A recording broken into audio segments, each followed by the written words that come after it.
Ah, voilà, vous arrivez, c'est parfait. Eh ben, je vais vous laisser la main, Philippe et Guillaume. Bonne présentation. Merci. Alors, je vais attendre que Philippe allume sa caméra et son micro. Bonjour à tous. Merci d'être là, merci d'être venu. On se sent moins seul. Bonjour à Bonjour. tous. Bonjour Philippe. Salut Guillaume. Déjà, pour commencer, je voulais remercier l'organisation pour toute leur bienveillance et leur disponibilité là pendant ces derniers jours. Je sais que c'était difficile pour eux, ils nous ont permis justement de bien préparer cet agile cette année. Donc voilà, je voulais vraiment les remercier. Euh, Ensuite, en fait, merci aussi à vous tous là pour l'intérêt que vous portez à notre sujet là, qu'on voulait partager avec vous. Euh, Vous allez voir, donc c'est un sujet sur lequel on a essayé de mettre beaucoup de comment dire d'exemples en fait. C'est basé sur l'expérience. On aura une petite partie théorique, mais après derrière, ce sera vraiment basé sur notre expérience. Donc hop, le sujet, c'est l'initialisation du backlog et du plan de release à partir d'un outil qui s'appelle le story mapping. Donc, on va vous présenter ce sujet-là. Pour commencer, il faut se connaître un petit peu. Donc, Guillaume, qui tu es, toi? Donc, je m'appelle Guillaume Duval. Je suis coach agile depuis quelques années maintenant. J'ai rejoint le Crédit Agricole Technologie et Services depuis 1 an et demi. Et donc, j'ai eu le plaisir de mettre en pratique cette pratique dans mes différentes expériences passées. Et voilà, c'est un outil que j'aime bien. On en avait discuté ensemble, Philippe, et on s'était dit que c'était une bonne chose de le partager dans ce genre d'événement et d'essayer voilà, d'apporter cet outil aux gens qui se posent cette question, comment faire en fait pour démarrer et comment je construis ma roadmap. Ok, alors moi c'est Philippe Rat, je suis coach agile et en mission pour le Crédit Agricole aux côtés de Guillaume en ce moment, dans la transformation agile du Crédit Agricole, mais aussi directeur de projet pour Soprasteria, où en fait je suis en charge de projets autour de l'agilité aussi et du cloud et du DevOps. Voilà. Alors, pour commencer, je pense que la première chose, c'est de se poser la question sur le story mapping. Euh, Pourquoi est-ce qu'on en a besoin? Quelle est la problématique à résoudre? Et comment, en fait, va nous aider cet outil à résoudre cette problématique? Donc, la problématique, en fait, elle est assez simple à comprendre. Si on se place dans une optique Scrum, une optique Scrum avec des sprints et un rythme donc on va dire entre 2 à 4 semaines. Donc on a une succession de sprints. Un ensemble de sprints va composer une release et ça donne en fait une vision plutôt court terme où on avance par petits pas euh, et, et donc on n'a pas suffisamment de recul quand on est dans un sprint pour voir où on en est. Donc on a besoin une vision et puis aussi d'un objectif. Et cet objectif, et c'est un peu le sens du cône là, il peut varier au cours du temps, mais tout en gardant la vision bien en ligne. Donc on va construire le produit que l'on veut selon la vision qui nous a été donnée, de proche en proche, donc de sprint en sprint et de release en release. Et le story map, lui, va être là justement pour nous guider dans cette construction. Donc ce story map que l'on va construire à l'origine va nous permettre de nous guider. et de construire à partir d'une roadmap qu'on aura construit en travaillant sur cette story map. Et cette story map aussi, sur chaque release que l'on aura projeté, lorsqu'on l'aura construit, on va y mettre une vision. Une vision qui va nous permettre, sur la vision court-termiste, là, de ne pas perdre la vision globale. Le story map aussi, l'essence même de cet outil-là, c'est de construire la backlog qui va nous permettre de voir tout ce qu'il faut faire pour atteindre cette vision et pour arriver à construire le produit final. Et donc les visions successives vont nous permettre de nous resituer dans la backlog par rapport à cette vision. Donc la story map, elle permet de construire la backlog de départ et la roadmap qui permet de confirmer la vision et donc de nous permettre de garder le cap.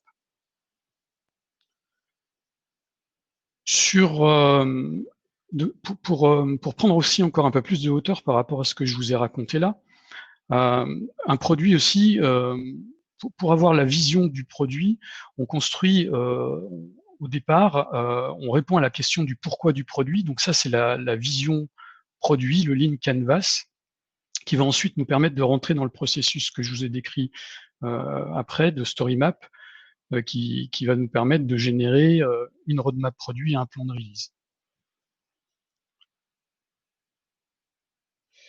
Alors, donc, pour construire la story map, pour construire la vision produit et pour construire la backlog produit, en fait, on a toute la théorie sur le backlog. Je vais passer dessus pour revenir sur toute cette théorie sur le backlog.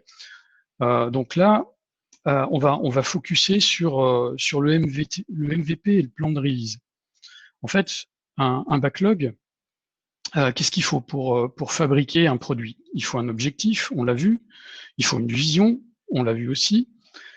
Dans cet exemple-là, pour illustrer tout ça, on va se dire qu'il y a un véhicule à 4 roues qui permet de se déplacer sans effort et qui consomme peu d'essence. Donc on a plusieurs façons de le faire.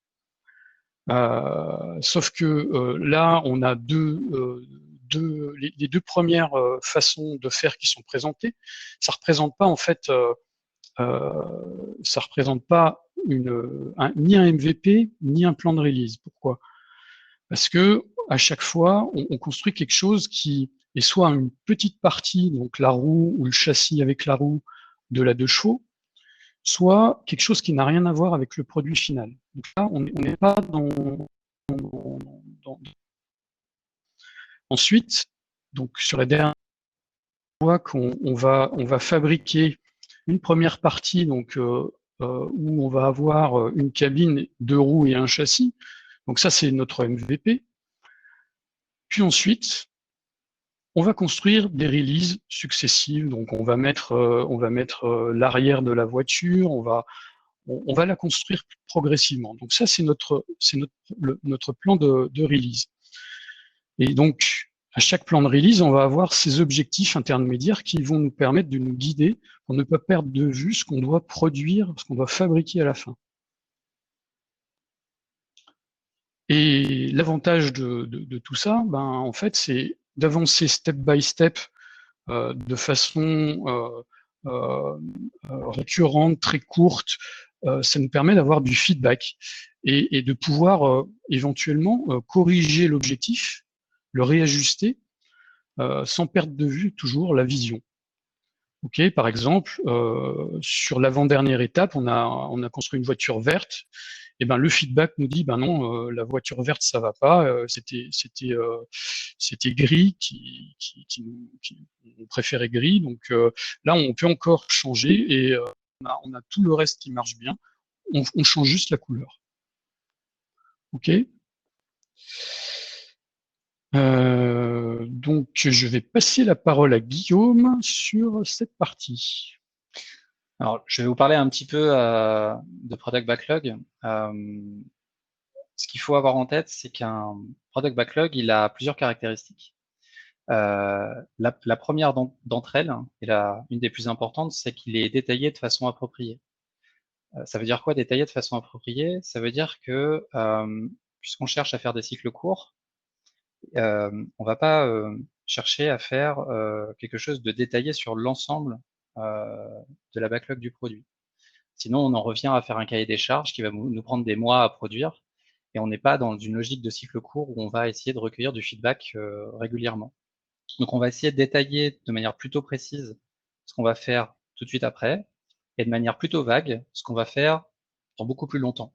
Puisqu'en plus, dans beaucoup plus longtemps, peut-être qu'on le fera jamais ce truc-là, vu qu'on aura eu des feedbacks qui nous diront peut-être que ce n'était pas les bonnes choses à faire. Donc c'est la première caractéristique d'un product backlog, c'est qu'il est détaillé de manière appropriée.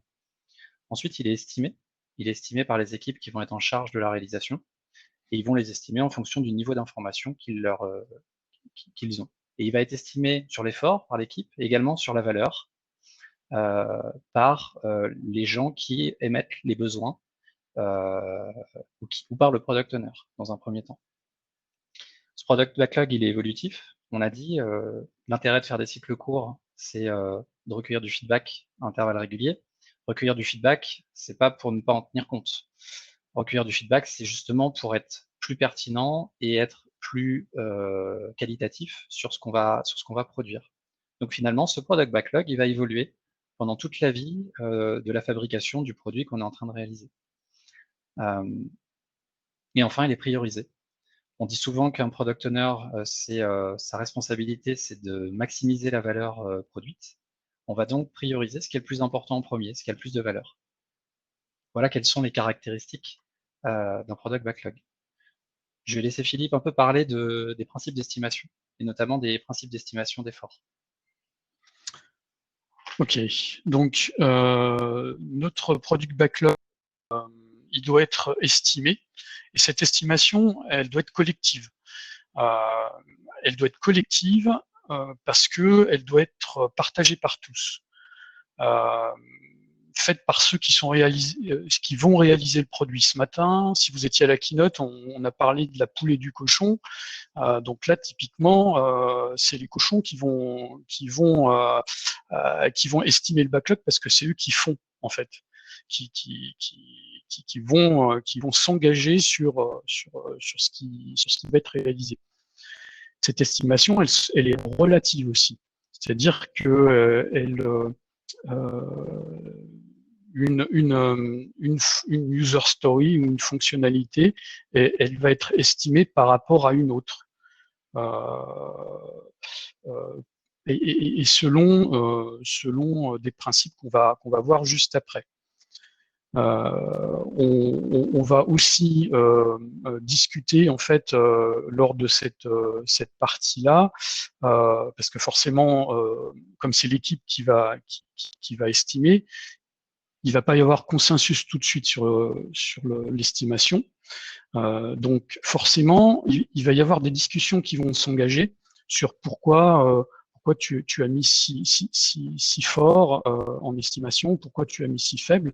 Et puis après, avec les explications, on va arriver à quelque chose qui va être partagé par tous, et on va arriver finalement à une estimation qui sera acceptée par tous. Donc on a une instance en fait qui permet une technique qui permet d'estimer l'effort dans un product backlog, c'est le planning poker.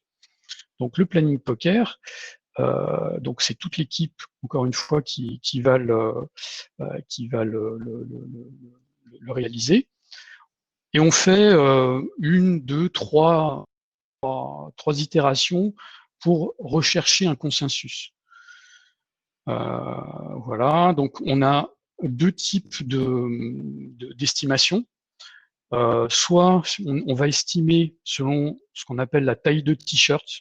Donc la taille de t-shirt, donc XS c'est la petite taille, S c'est small, etc., jusqu'à XL qui est donc, ce type d'estimation, on l'utilise surtout quand sur les gros, ce qu'on appelait les gros cailloux, c'est-à-dire les grosses fonctionnalités qui sont pas suffisamment fines encore pour pouvoir être estimées plus finement.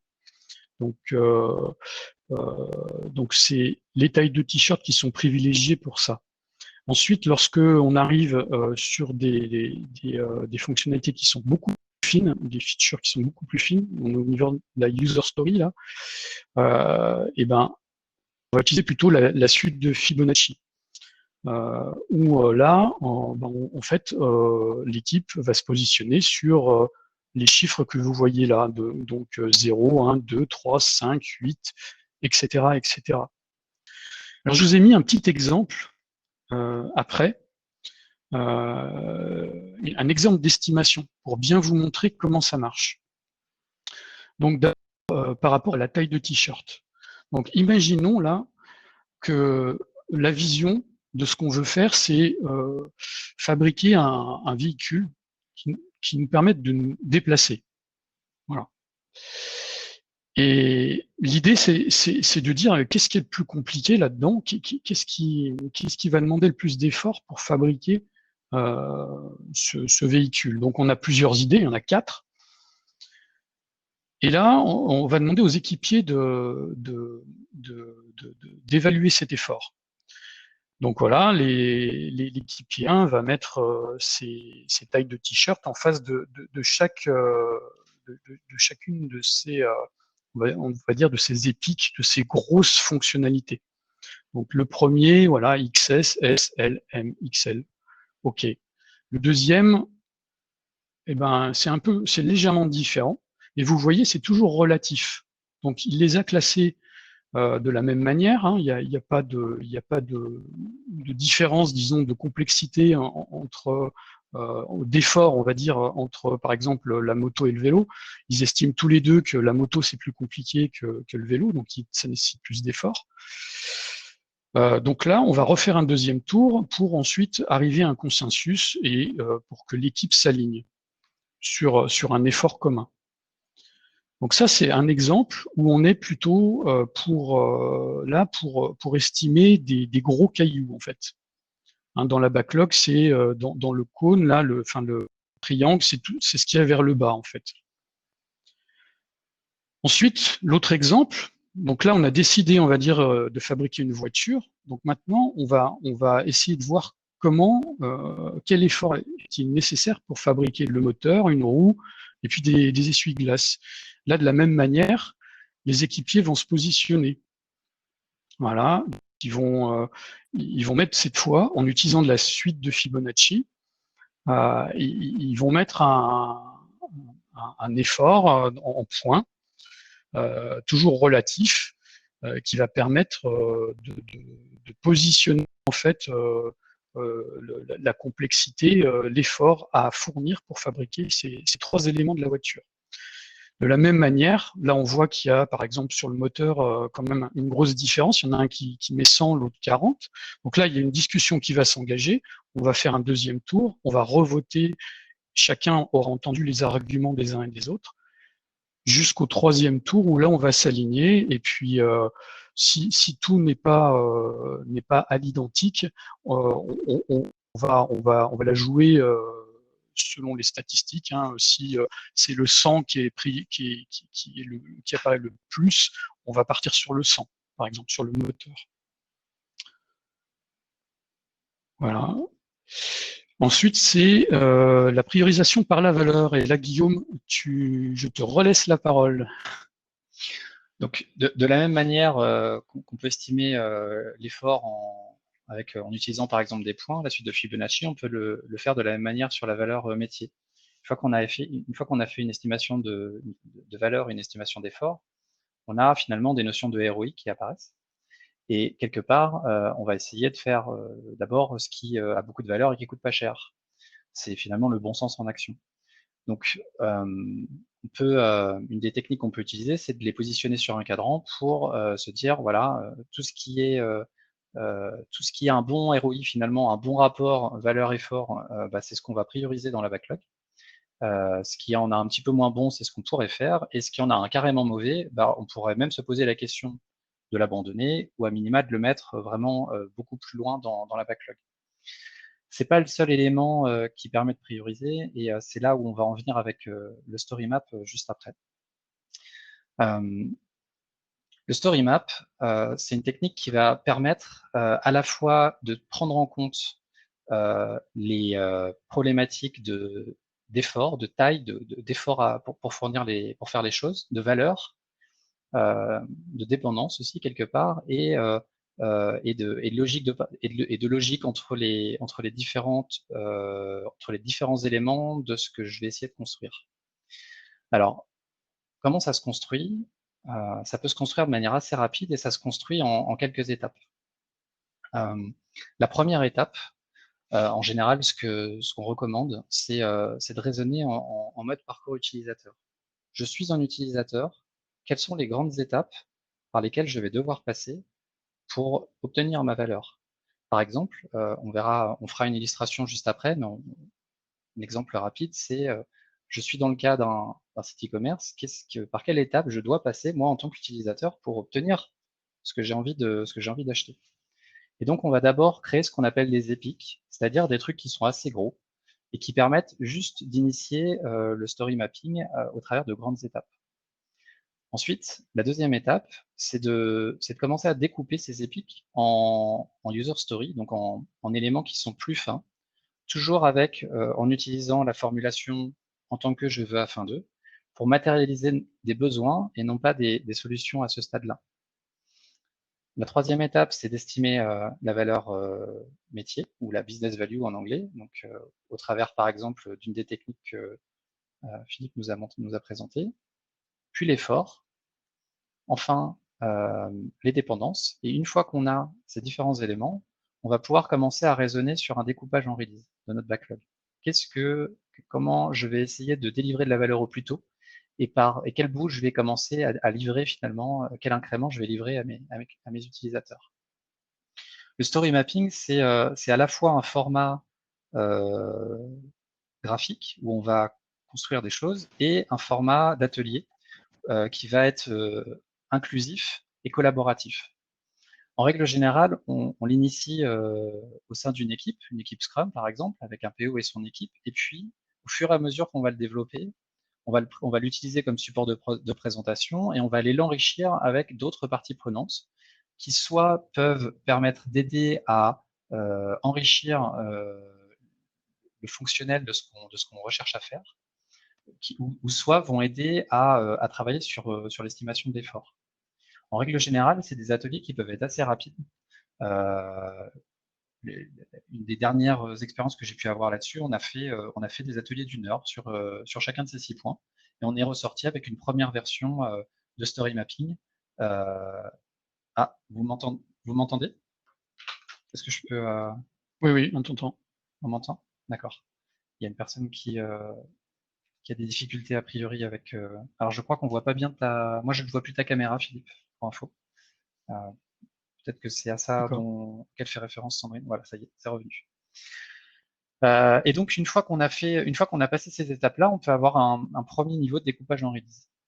Alors, on va essayer de l'illustrer pour rendre ça plus concret et pour vous montrer comment ça peut prendre vie de manière la plus réaliste possible.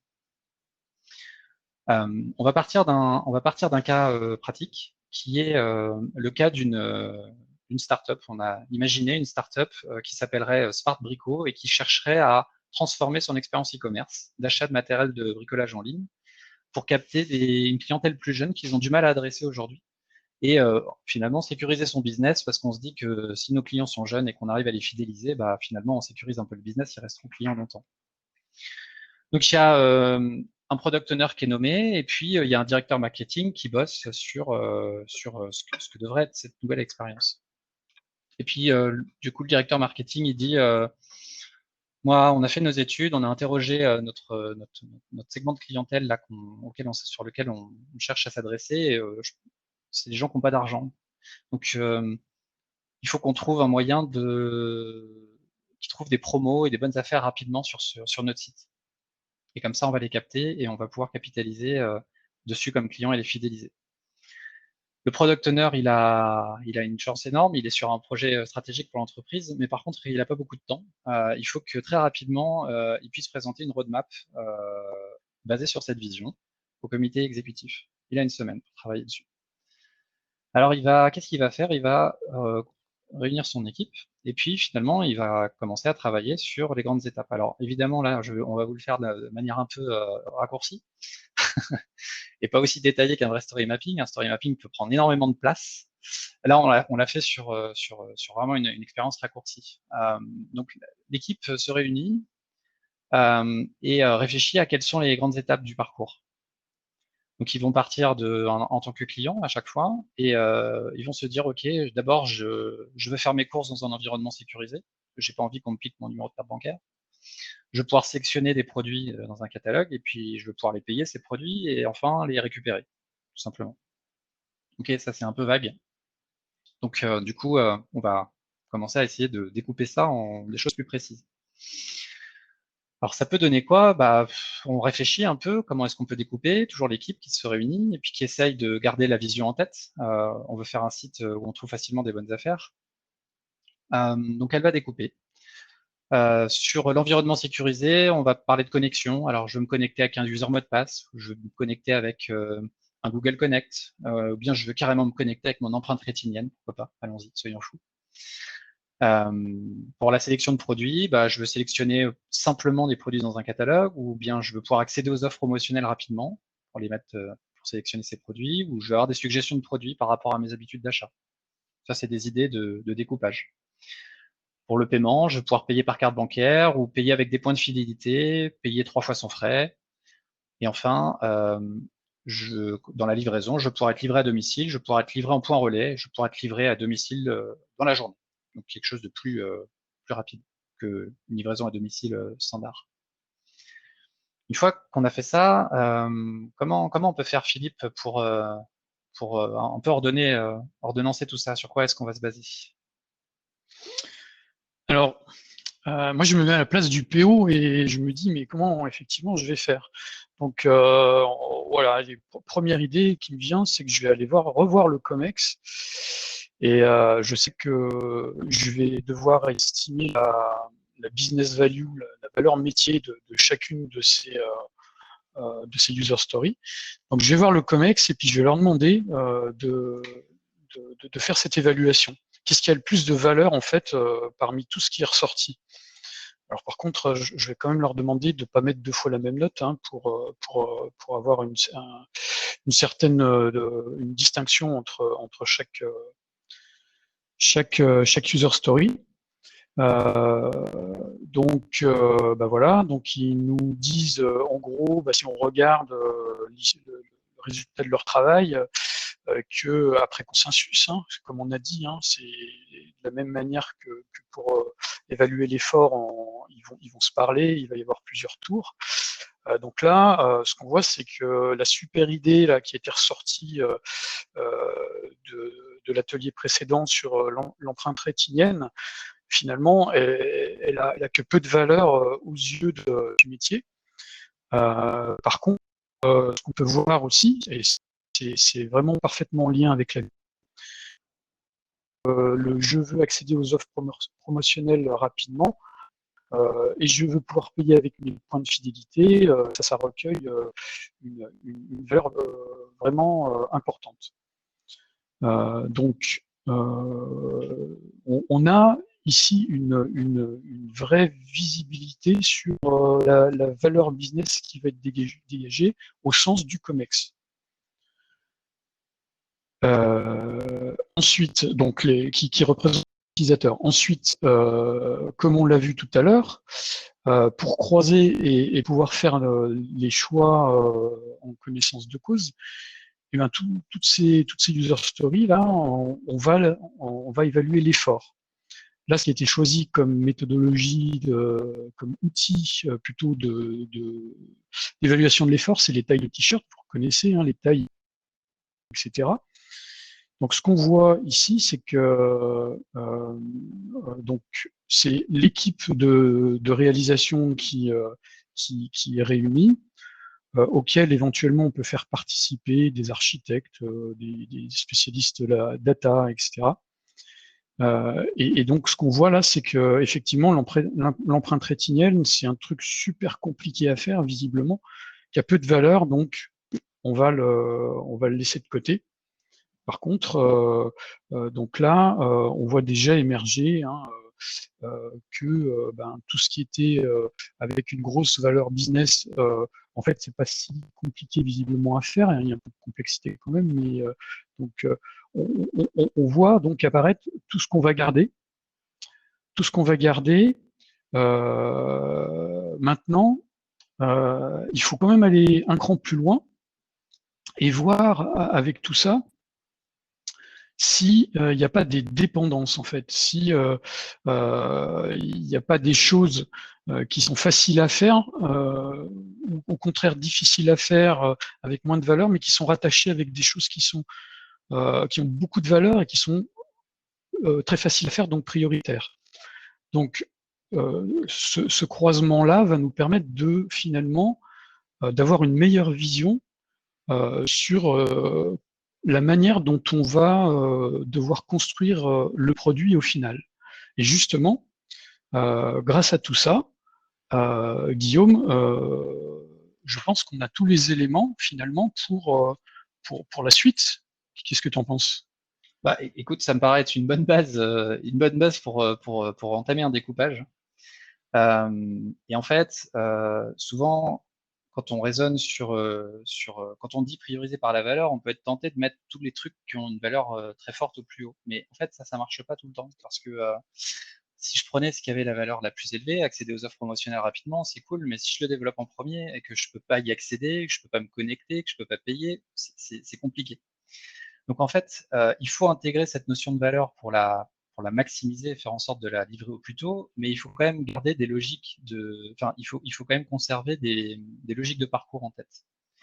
Donc ici, néanmoins, je veux pas livrer l'intégralité de mon idéation finalement, et de l'idéation de l'équipe d'un coup, parce que sinon, je vais livrer dans 3 ans et puis j'aurai raté les feedbacks utilisateurs. Et puis je rappelle que c'est une nouvelle clientèle, c'est une nouvelle cible, on ne sait pas comment elle se comporte, ni si finalement notre proposition de valeur elle est valide. Donc on va y aller par étapes. La première des choses que va décider le product owner ici, c'est de se dire, OK, peut-être commençons par faire un truc qui marche. Essayons d'apprendre à mettre en prod quelque chose qui permet de commander des produits, mais vraiment le plus simplement possible. Donc là, finalement, le product owner, il va parler avec son équipe, ils vont raisonner là-dessus, puis ils vont se dire, bon, bah finalement, on va prendre le Google Connect parce que c'est pas très cher et on a un bon rapport valeur-effort. Alors c'est moins bien que le user mot de passe, mais quelque part c'est pas beaucoup plus cher et ça apporte plus de valeur, donc autant le mettre en premier. Je vais sélectionner de manière toute simple des produits dans mon catalogue dans un premier temps, parce que c'est du S, après on est sur du M, du L, c'est plus compliqué, donc on va déjà faire un truc tout simple, et je vais aller vite là-dessus. Je vais pouvoir payer par carte bancaire, un peu le même raisonnement, j'ai pris le moins cher ici. Et puis, je pourrais être livré rapidement, je pourrais être livré pardon, en point relais dans un magasin. De la même manière, j'ai pris le moins cher. Mais au moins, je peux construire une expérience où finalement, je sais commander de bout en bout un produit. Alors évidemment, je ne vais pas le mettre sur le marché et sur le grand public tout de suite, mais ça me permet de valider que je sais mettre en prod et que finalement, ça se passe bien quand je mets en prod et je peux le faire souvent et facilement. Ça, c'est le premier objectif qu'on va se fixer. Et du coup, je vais construire, finalement, c'est ça que je vais prioriser. Et ça va être ça le contenu de ma première release. Ensuite, dans une deuxième release, je vais itérer sur cette première expérience qui va être construite et je vais rajouter des fonctionnalités. Et là, pour le coup, moi, j'ai envie de tester auprès d'un panel représentatif de la cible notre proposition de valeur. Donc, je vais construire quelque chose pour la soumettre à des utilisateurs et voir leur feedback. Donc là, je vais inclure les fameuses fonctionnalités à haute valeur et qui répondent à la vision qu'on a échangé avec le COMEX. Donc je vais accéder aux offres promotionnelles rapidement, je vais pouvoir payer 3 fois sans frais. Et puis je vais rajouter, je veux pouvoir être livré à domicile parce que pas cher et quand même bonne valeur business, même si c'est pas à 100% en lien avec ma vision. Et puis une fois que j'aurai fait ça, normalement j'aurai validé auprès de ce panel que ma proposition de valeur fonctionne. Donc je vais essayer de déployer sur le marché cette proposition de valeur de manière beaucoup plus large et pourquoi pas d'augmenter la taille du panier moyen.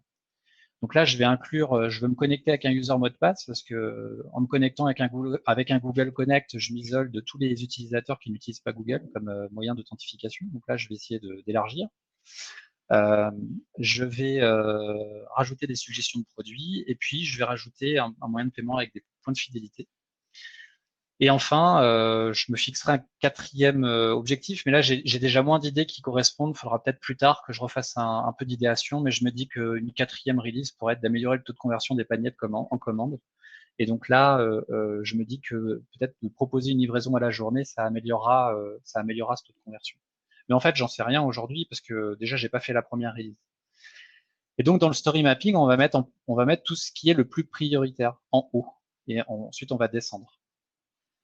Une fois que j'ai fait ça, finalement, je peux commencer à communiquer et préparer mon retour au COMEX au travers d'une belle roadmap qui va récapituler finalement les objectifs de release, quand est-ce qu'ils vont atterrir et quel est leur contenu. Alors, le quand est-ce qu'il va atterrir, là, c'est plus compliqué parce que le quand est-ce qu'il va atterrir, en fait, à ce stade-là, on n'en sait pas grand-chose. On a fait des estimations comparatives d'efforts. Et là, j'ai deux situations. Soit je travaille avec une équipe qui connaît sa vitesse et qui sait finalement qu'un S, ça lui prend une semaine, 2 semaines, 3 semaines, parce que finalement, elle a l'habitude de travailler ensemble. Elle travaille sur une techno qu'elle connaît et du coup, elle connaît sa vitesse. Donc là, on peut s'appuyer sur des indicateurs de vélocité, typiquement pour calculer finalement les dates d'atterrissage des releases. Soit on va le faire un peu à dire d'expert au début parce que finalement, on n'en sait rien et que c'est pas en passant du temps à calculer des jours hommes sur un truc qu'on n'a jamais fait qu'on aura finalement un bon niveau de confiance. Donc on va le faire à dire d'expert et puis on va l'afficher dans cette roadmap finalement ce niveau de confiance. On peut se dire voilà, on espère faire un truc au mois de mars, on a un niveau de confiance à 70%, c'est notre probabilité de réussite. Ça veut dire qu'on va pas prendre un an de plus pour y arriver, mais que voilà, ça peut bouger un petit peu. Et puis, ça y est, je suis prêt. En tant que product owner, je vais pouvoir présenter la roadmap qui est le résultat d'une co-construction avec l'équipe qui réalise et les parties prenantes euh, pour leur expliquer un peu comment on imagine aller vers cette vision de produit. Alors évidemment, Philippe, si tu étais le COMEX, qu'est-ce que tu dirais à la vue de cette roadmap?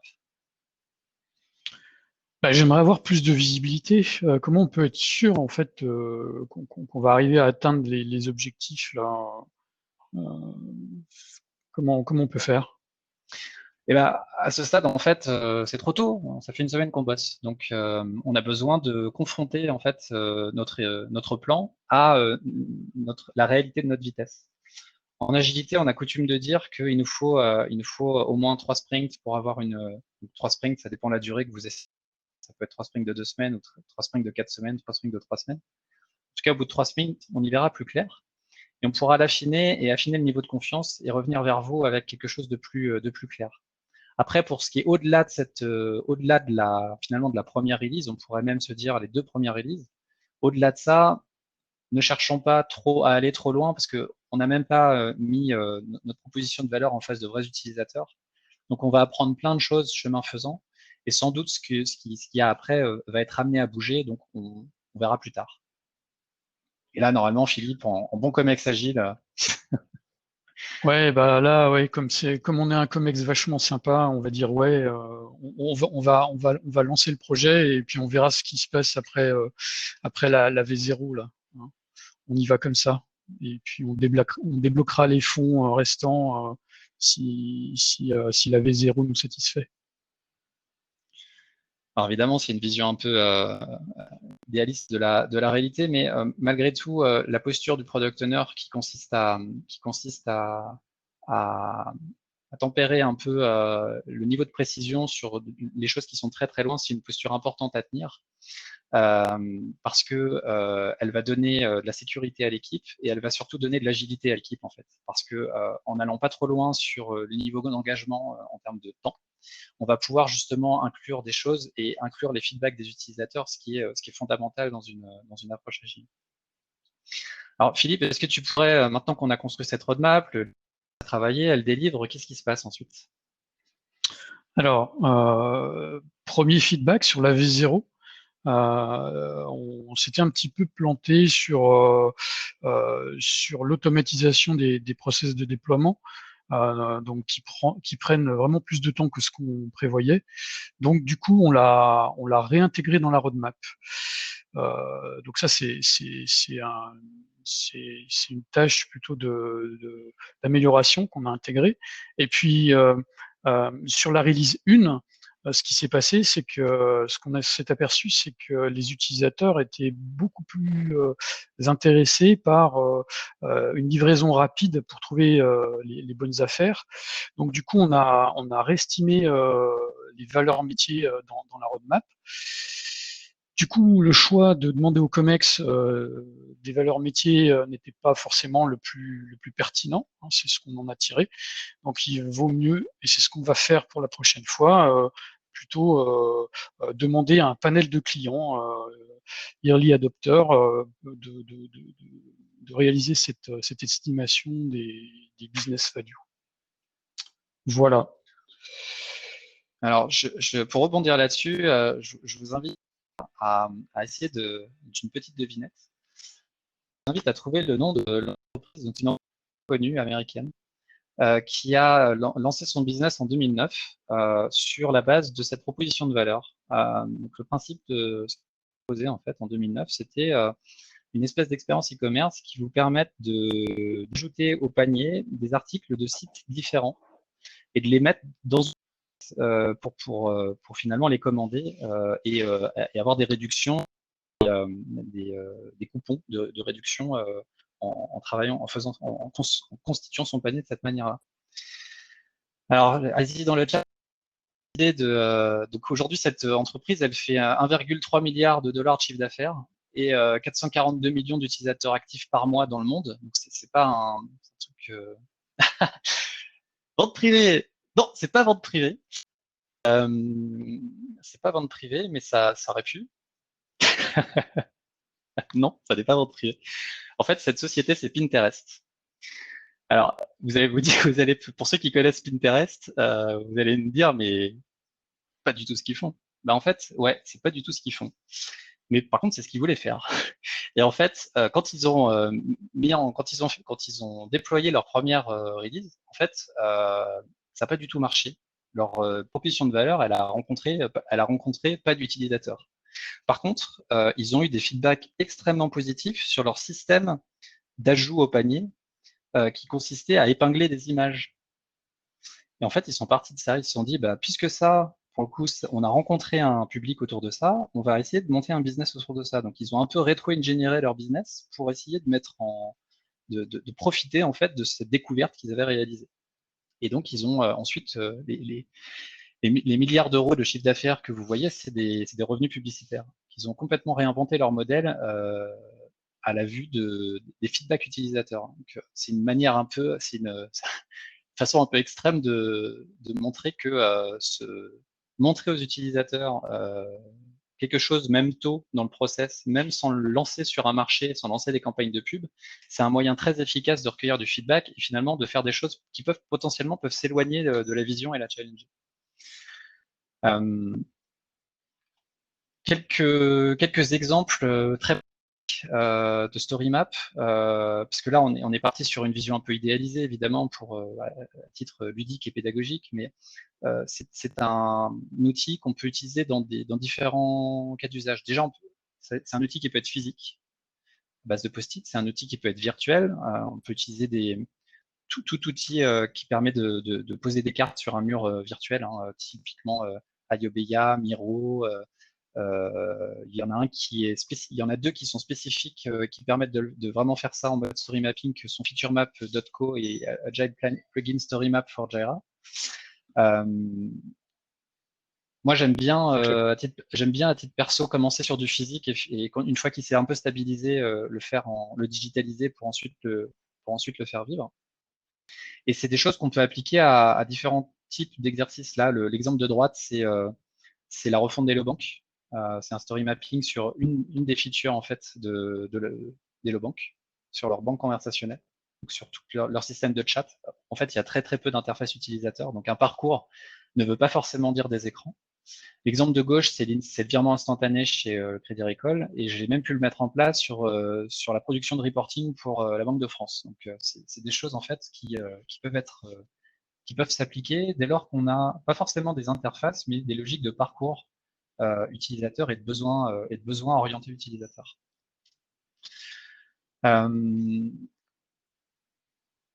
Je propose qu'on prenne peut-être encore quelques minutes s'il nous reste un petit peu de temps pour prendre les questions. La première question, comment se situe alors toutes les demandes externes, amélioration demandée par les clients, les bugs, peut-on arriver à donner un planning et prendre des engagements? Alors, il y a plein de façons d'appréhender cette question-là. Le story map, c'est un moyen de rentrer des choses dans votre backlog. Ce qui ne veut pas dire que ça fiche votre backlog et qu'ensuite on ne bouge plus les choses. Donc, on peut très bien intégrer de nouvelles demandes, même si elles ne sont pas 100% en rapport avec la vision. Et puis, ensuite, on a le choix de modifier sa roadmap en expliquant qu'on a intégré des demandes prioritaires, ou bien pour intégrer des demandes un peu mineures, de la gestion de correctifs, etc. On peut aussi se dire que l'ensemble de la vélocité de l'équipe n'est pas dédié à la production de ce qu'on a imaginé dans le story map. On peut très bien se dire, je ne sais pas si ma vélocité moyenne d'équipe c'est 50, mais en fait il y en a 40 qui sont sur vraiment le développement du produit et 10 qui permettent de faire des quick fix, des quick wins sur le produit. Donc on n'est jamais obligé en agilité de mettre tout l'effort de l'équipe seulement sur du build. On peut aussi en mettre évidemment une partie sur du run et il faut en mettre également sur du run. Alors, j'ai une autre question. Qui doit être absolument présent en atelier story mapping? Est-ce que c'est les mêmes à chaque réunion? Alors, là-dessus, la réponse c'est on n'est pas obligé d'avoir toujours les mêmes personnes. Et on n'a pas été très précis là-dessus parce que ça dépend énormément du contexte. Moi, j'ai déjà fait des séances de story mapping où autour de la table, j'avais des juristes, des gens de la conformité, aussi. En fait, les gens, ça dépend des étapes dans le story mapping et parfois, vous pouvez aussi vous dire, je vais enrichir mon story mapping des besoins des juristes, par exemple, et puis je vais faire une séance dédiée avec eux, ou bien les intégrer avec tout le monde. Il n'y a pas de règle établie. En revanche, ce qui est sûr, c'est que à partir du moment où on passe à de l'estimation, il faut les personnes qui vont faire. Il faut jamais, dans une logique d'estimation, laisser des gens qui ne vont pas faire estimer. Moi, j'ai par expérience dans certaines équipes, les architectes étaient des très mauvais estimateurs parce que souvent, alors ça dépend des catégories d'architectes, mais il y a beaucoup d'architectes qui ne font pas forcément de réalisation derrière. Pas de jugement de valeur par rapport à ça, mais en général, ce sont de mauvais estimateurs parce qu'ils n'ont pas, ils ne peuvent pas se projeter avec les compétences des gens qui vont réaliser. Ils se projettent avec leurs propres compétences, pas avec la compétence des autres. Donc c'est très important que ce soit vraiment les gens qui vont réaliser avec leur niveau de seniorité qui leur sont propres, qui fassent l'estimation. Je peux redonner des logiciels de story mapping virtuel plus doucement. Peut-être. Je l'ai fait. J'ai répondu dans le chat, Guillaume. Super. C'est très bien de parler du commerce dans ce type de projet. Est-ce que dans le but de leur donner de la visibilité, on doit les inviter aux démos? Oui, c'est une possibilité. Alors, quand on fait du Scrum, ce qu'il faut bien avoir en tête, c'est que la revue de sprint inclut une démo, mais n'est pas forcément que une démo. Dans une revue de sprint, on peut très bien faire un point sur on en est où dans la roadmap, faire effectivement une démo, et de manière générale, tout partage qui vise à donner une réalité à l'avancement d'un projet est quelque chose qui est bénéfique. Même si le manager ou même si le directeur trouve que ça va pas assez vite, mais une pression, il a quand même le message de la vitesse à laquelle ça a avancé. Et si si votre équipe, elle a des besoins pour être plus rapide pour être plus véloce de sponsorship du directeur, vous l'aurez plus facilement parce qu'il aura ce sentiment d'avancement en fait. Et je pense qu'un COMEX qui participe à une rétro, ces feedbacks, en fait, c'est plus une manière de l'informer de comment ça avance. Par contre, il faut éviter à tout prix d'inclure les besoins du COMEX plutôt que les besoins des utilisateurs. Parce que c'est pas le COMEX qui va utiliser la plateforme, c'est l'utilisateur. Donc il faut toujours arriver à garder cet équilibre et à trouver une façon de prioriser toujours les feedbacks des utilisateurs pour les inclure dans la roadmap et pour les inclure aussi dans les estimations de valeur.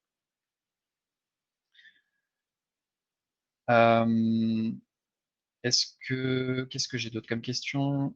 Il y a les unités pour évaluer les business value. Donc là, il n'y a pas vraiment de réponse là non plus. Comme c'est du relatif aussi, là on est parti sur une base 100. En général, oui, on met des gros chiffres en fait, et puis on met des grosses valeurs pour pouvoir avoir plus de discernement dans les estimations.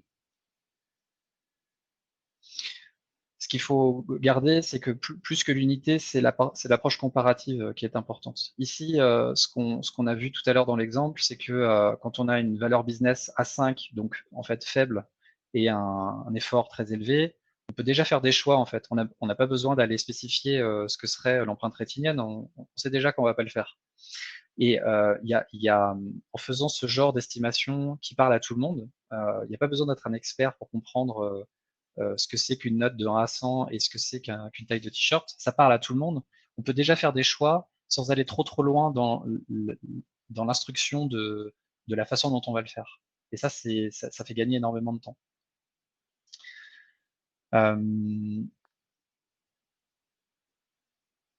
Alors, j'ai une question. Comment appliquer toutes ces étapes si le client continue à inclure des modifications majeures et n'a pas finalisé ses specs? Alors, il y a un super pouvoir qu'a le product owner. Ça, c'est super important. C'est le pouvoir de dire non. Ou en tout cas, pas tout de suite. Lorsque vous affichez une roadmap, à chaque fois que vous incluez, à chaque fois qu'il y a des propositions d'inclure des choses dans la backlog, l'intérêt d'avoir une roadmap, c'est que vous pouvez communiquer sur les impacts liés à cette roadmap. Donc, il y a quelque chose de très pédagogique à afficher cette roadmap, et mieux vous avez découpé votre roadmap, et plus vous délivrez des choses à des horizons qui sont courts, déjà plus vous gagnez de crédit, et plus vous gagnez aussi dans votre approche vis-à-vis de vos clients. Si par exemple, vous avez réussi à tenir votre premier item et que vous lui expliquez que cette demande, elle est très bien, elle sera inclue dans la backlog et compte tenu de son niveau de priorité, on va plutôt la mettre en release 2 ou en release 3, et ben vous gagnez des points et en termes de crédibilité et vous lui expliquez aussi, il y a un sens de responsabilité aussi. Quand on travaille en agile, en règle générale, on travaille à capacité fixe.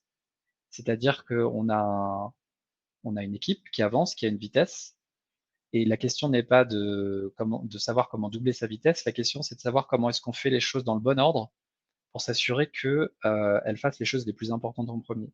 Et évidemment, à chaque fois qu'on rajoute des choses, soit ça influe sur la roadmap, soit ça fait sortir autre chose. Et on peut faire aussi du trade-in, c'est-à-dire que, ok, ce truc-là est important, c'est proche fonctionnellement de telle autre fonctionnalité. Ce que je propose, c'est qu'on les échange et qu'on fasse d'abord celle-ci et celle-ci, on la fera plus tard. Donc c'est une autre façon de répondre à son client. Je pense qu'on a bien débordé, Guillaume, Ouais. par rapport au timing. Merci à tous. On peut se retrouver sur l'Atrium ou dans des tables si vous voulez qu'on discute encore sur ce sujet. Je vous ai mis là pour le ROTI le code donc AG20-058. On va peut-être le mettre dans le lien. Si tu peux le faire, Guillaume, Oui. dans le chat. Et puis, ben, au plaisir de vous revoir sur un des stands. Merci à tous. Merci à tous.